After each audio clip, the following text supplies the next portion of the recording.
तर सुनील तटकरेंच्या राजीनाम्यावरून आता राष्ट्रवादीत दोन गट असल्याचं समोर येतं। एकीकडे रुपाली ठोंबरे पाटलांनी अजित पवारांच्या स्वप्नातील पक्ष करण्यासाठी तटकरेंनी प्रदेशाध्यक्षपद सोडावं अशी मागणी केली आहे। तर तटकरे प्रदेशाध्यक्ष म्हणून चांगलं काम करत आहेत, त्यांच्यावर अजितदादांचा विश्वास होता म्हणून त्यांना जबाबदारी दिली होती असं उमेश पाटील यांनी म्हटलेलं आहे।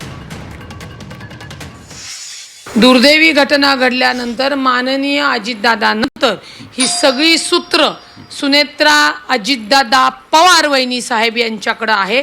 त्यांचं नेतृत्व संपूर्ण महाराष्ट्र आणि राष्ट्रवादी काँग्रेस पक्षाच्या कार्यकर्त्यांनी स्वीकारलेलं आहे। उलट सुनील तटकरे साहेबांनी अजितदादांच्या कुटुंबाला खंबीरपणे विश्वासार्हतेने अशी साथ देणं गरजेचं आहे। नाही देत नाही असं तुम्हाला म्हणायचं? हो, नाही देते ते कृतीतनच दिसते ना। मी कसं कुठे ज्या पद्धतीने ते बोलतायत सांगतायत ही साथ नसते।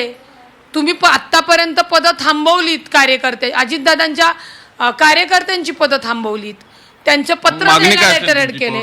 माझं म्हणणं आहे की अजितदादांचा पक्ष जर मजबूतीने उभारी करण्यासाठी, अजितदादांचा स्वप्नातला पक्ष कामानी महाराष्ट्राच्या घराघरापर्यंत पोहोचवण्यासाठी प्रांत अध्यक्ष बदलणं काही चूक नाही आणि ते बदलले गेले पाहिजे। त्यांच्या नेतृत्वाखाली आमच्या पक्षानं दैदीप्यमान यश संपादित केलेलं आहे आणि त्याच्यामुळं त्यांच्या नेतृत्वाच्या संदर्भानं विश्वास जो आहे तो अजितदादाने होता म्हणून त्यांना अध्यक्ष त्या ठिकाणी त्यांनी जबाबदारी दिली आणि त्यांनी ती सक्षमपणे सांभाळली। आमच्या पक्षामध्ये, आमच्या पक्षाच्या संदर्भामध्ये नेतृत्व सगळ्यांनी मिळून सुनेत्रा वहिनींना त्या ठिकाणी अध्यक्ष म्हणून जबाबदारी त्या ठिकाणी घ्यायला सांगितलं। त्यांनी दादांच्या माघारी पक्षाच्या दृष्टीनं ती गरज वाटली आणि सगळ्या बाजूनं कार्यकर्त्यांच्या आग्रहाच्या करता त्यांनी ती भूमिका स्वीकारली।